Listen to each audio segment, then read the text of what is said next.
ಬಾಡಿಗೆ ಕಟ್ಟಕ್ಕೆ ಆಗದೆ ಮನೆ ಮಾಲೀಕನಿಗೆ ಪತ್ನಿ ಹಾಗೂ ಮಗಳ ಮೇಲೆ ಅತ್ಯಾಚಾರ ಮಾಡಲಿಕ್ಕೆ ಅನುಮತಿಯನ್ನ ನೀಡಲಾಗಿದೆ ಅಂತೆ. ಮನುಷ್ಯ ರೂಪದ ರಾಕ್ಷಸ ಈತನನ್ನ ಬಂಧನ ಮಾಡಲಾಗಿದೆ. ಇದರ ಬಗ್ಗೆ ಹೆಚ್ಚಿನ ಮಾಹಿತಿಯನ್ನು ನೀಡ್ತಾ ಹೋಗ್ತೀನಿ. ಹಾಯ್ ಹಲೋ ನಮಸ್ಕಾರ, ನೀವು ನೋಡ್ತಾ ಇದ್ದೀರಾ ಸ್ಪೀಡ್ ನ್ಯೂಸ್. ನಾನು ಕಾವ್ಯ ಹೆಗಡೆ. ನಾಚಿಕೆ ಮಾನ ಮರ್ಯಾದೆ ಇದೆಯೇನ್ರಿ ಇವನಿಗೆ? ಮಗಳನ್ನ ಮತ್ತು ಪತ್ನಿಯನ್ನ ಲೈಂಗಿಕ ಕ್ರಿಯೆಗೆ ಬಳಸಿಕೊಳ್ಳಿ ಅಂತ ಹೇಳಿ ಅನುಮತಿ ಕೊಡ್ತಾನಲ್ಲ, ಗಂಡಸ ಇವನು ಇನ್ನೇನು? ಇದು ನಡೆದಿದ್ದು ಗುಜರಾತ್ನ ಮೋರ್ಬಿಯಲ್ಲಿ. ಬಾಡಿಗೆ ಪಾವತಿ ಮಾಡಲಿಕ್ಕೆ ಸಾಧ್ಯವಾಗದ ಕಾರಣಕ್ಕಾಗಿ ತನ್ನ ಪತ್ನಿ ಹಾಗೂ ಅಪ್ರಾಪ್ತ ಮಗಳ ಮೇಲೆ ಪದೇ ಪದೇ ಅತ್ಯಾಚಾರ ಮಾಡಲಿಕ್ಕೆ ಮನೆ ಮಾಲೀಕನೊಂದಿಗೆ ಒಪ್ಪಂದವನ್ನ ಮಾಡಿಕೊಂಡಿದ್ದಂತೆ. ಅಸಹ್ಯ ಅನ್ನಿಸ್ಬೇಕು. ನೀನು ಒಬ್ಬ ತಂದೆ, ನೀನು ಒಬ್ಬ ಗಂಡಸು. ಆತನನ್ನ ಬಂಧನ ಮಾಡಲಾಗಿದೆ.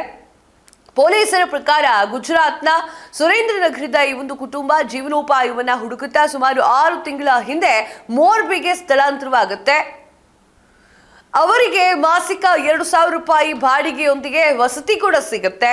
ಆದಾಗ ಅವರು ತೀವ್ರ ಆರ್ಥಿಕ ಸಂಕಷ್ಟವನ್ನ ಎದುರಿಸ್ತಾ ಇರ್ತಾರೆ. ಆ ಪರಿಣಾಮವಾಗಿ 4 ತಿಂಗಳವರೆಗೂ ಕೂಡ ಮನೆ ಬಾಡಿಗೆ ಕಟ್ಟಿರ್ಲಿಲ್ವಂತೆ. ಆ ಕಾರಣಕ್ಕಾಗಿ ಪತ್ನಿ ಮತ್ತು ಮಗಳನ್ನ ಬಳಸಿಕೊಳ್ಳಿ ಅಂತ ಹೇಳಿದ್ನಂತೆ. ಹೊಟ್ಟೆಗೆ ಅನ್ನ ತಿಂದವ್ರು ಮಾಡೋ ಕೆಲಸನ ಇದು?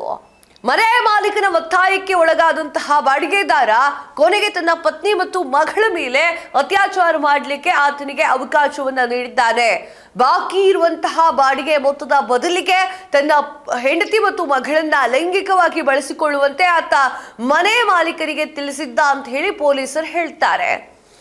ಯಮಾನಿವಿಯ ಕೃತ್ಯದ ಬಗ್ಗೆ ಈ ವ್ಯಕ್ತಿಯ ಅತ್ತೆಗೆ ತಿಳಿದಾಗ ಅವರು ಮೋರ್ಬಿ ಪೊಲೀಸ್ ಠಾಣೆಯಲ್ಲಿ ದೂರನ್ನ ದಾಖಲೆ ಮಾಡ್ತಾರೆ.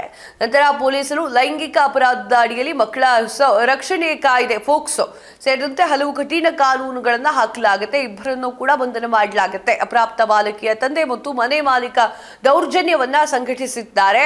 ಪ್ರಕರಣ ದಾಖಲಿಸಿಕೊಂಡಾಗ ತನಿಖೆಗೆ ಆದೇಶವನ್ನ ನೀಡಲಾಗಿದೆ ಅಂತ ಹೇಳಿ ಮೋರ್ಬಿ ಉಪ ಪೊಲೀಸ್ ವರಿಷ್ಠಾಧಿಕಾರಿ JM ಲಾಲ್ ಮಾಹಿತಿಯನ್ನು ನೀಡಿದ್ದಾರೆ. ಇದೇ ವೇಳೆ ಅಪರಾಧದಲ್ಲಿ ಭಾಗಿಯಾಗಿದ್ದಾನೆ ಅಂತ ಹೇಳಲಾದಂತಹ 3ನೇ ವ್ಯಕ್ತಿಗಾಗಿ ಹುಡುಕಾಟವನ್ನು ನಡೆಸಲಾಗ್ತಾ ಇದೆ. ಈ ಘಟನೆ ಹೊರಗೆ ಬೀಳ್ತಾ ಇದ್ದಂತೆ, ಈ ಸುದ್ದಿ ಹೊರಗೆ ಬೀಳ್ತಾ ಇದ್ದಂತೆ ಈ ರಾಕ್ಷಸಿ ಕೃತ್ಯ ನಡೆಸಿದಂತ ಇಬ್ಬರು ವ್ಯಕ್ತಿಗಳ ವಿರುದ್ಧ ಭಾರಿ ಆಕ್ರೋಶ ಹೊರ ಬರ್ತಾ ಇರುವಂತದ್ದು. ಈ ಇಬ್ಬರೂ ಕೂಡ ಉಗ್ರ ಶಿಕ್ಷೆಗೆ ಒಳಗಾಗಬೇಕು ಅಂತ ಒತ್ತಾಯ ಕೇಳಿ ಬರ್ತಾ ಇದೆ. ಸದ್ಯ ಪೊಲೀಸ್ ನಿರಂತರ ಅತ್ಯಾಚಾರಕ್ಕೆ ಒಳಗಾಗಿದ್ದಂತಹ ತಾಯಿ ಮತ್ತು ಮಗಳ ಆರೋಗ್ಯವನ್ನ ಪರೀಕ್ಷೆ ಮಾಡಿದ್ದು ಅವರ ಸುರಕ್ಷತೆಯನ್ನ ಖಾತರಿಪಡಿಸಿದ್ದಾರೆ. ಇತ್ತೀಚಿನಲ್ಲಿ ಬೆಂಗಳೂರಿನಲ್ಲೂ ಕೂಡ ಇದೇ ರೀತಿ ಆಗಿದೆ. ಒಂದು ದುಡ್ಡುಗೋಸ್ಕರ ತನ್ನ ಮಕ್ಕಳನ್ನ ಮಾರಿರುವಂತಹ ಘಟನೆ ನಡೆದಿದೆ. ಇದೆಲ್ಲ ನೋಡ್ತಾ ಇದ್ರೆ ಮೈ ಜುಮ್ ಅನ್ನಿಸುತ್ತೆ.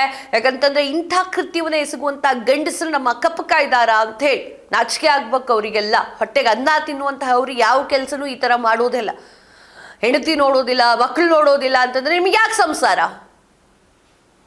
ನಿಮ್ಗೆ ಏನ್ ಅನ್ಸುತ್ತೆ ಕಮೆಂಟ್ ಮಾಡಿ ತಿಳಿಸಿದಾಗುತ್ತೆ. ಇವತ್ತಿನ ವಿಶೇಷ ಮತ್ತಷ್ಟು ಸುದ್ದಿಗಳಿಗಾಗಿ ನೋಡ್ತಾ ಇರಿ ಸ್ಪೀಡ್ ನ್ಯೂಸ್. ಸುದ್ದಿ ನಿಮ್ಮದು, ವೇಗ ನಮ್ಮದು.